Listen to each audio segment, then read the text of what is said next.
there, so right now we're going to talk about seasons, and first of all, our seasons are going to be found under More Seasons.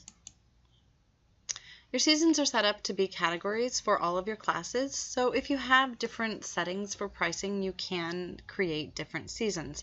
I do recommend creating a season for all workshops since they are priced separately and you won't want them to affect tuition. So you can add a new season here to do that.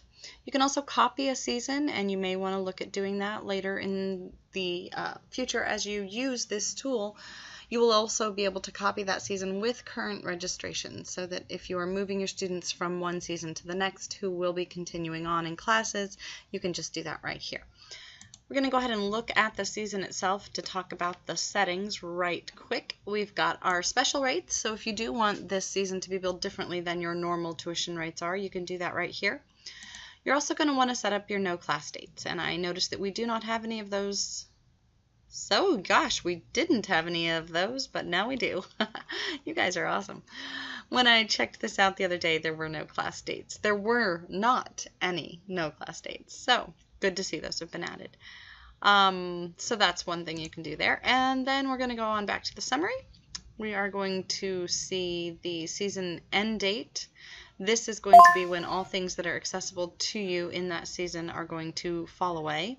So if you can't find something, for instance, costuming or those sorts of things, oftentimes it has to do with the season end date. The online registration start date is going to be when you want to open that season up for people to register, and you can do that as far in advance as you would like from when the season starts. And you can end that registration date at any time that you would like also. The registration mode, you can control that students can enroll in classes online, and we'll also talk about your online registration settings in just a moment. Or they can only enroll in the registration manager. That's the tool that you would use. You can also let students see a preview of classes online, or just see the preview of classes and register for trials. So most people do. Students can enroll in classes online. We've got the age cutoff date. This is very important because when your season starts, can affect the age cutoff date for a student. So for instance, if especially your preschool classes, there are settings for 3.5-year-olds, so this can get a little bit tricky there. If your ages are off, always check the age cutoff date that you have. You can also affect your registration fees here by charging that to all students that register for a season or only new students that register for this season. And this is what most studio owners will select, because if you choose all students that register for this season, then anytime someone changes or adds a class, then they would be charged that registration fee again.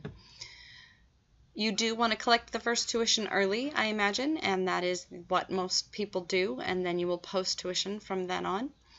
The pre-registration tuition, you can affect the percentage that is collected as well, and if you have any additional fees, for instance, costuming or anything like that.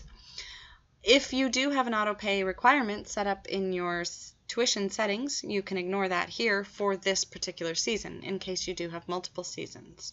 You can hide this season on the live schedule, and you can say that this season has no wait lists.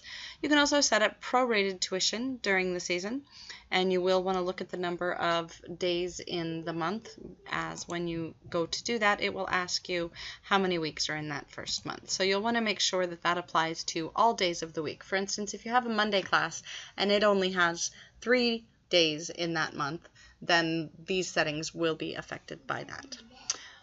In the next video, we're going to go a little bit into classes, and here is a list below the season of all the classes that are assigned to that season. We're going to go ahead and move on to the next slide, so you can stop this video and press next.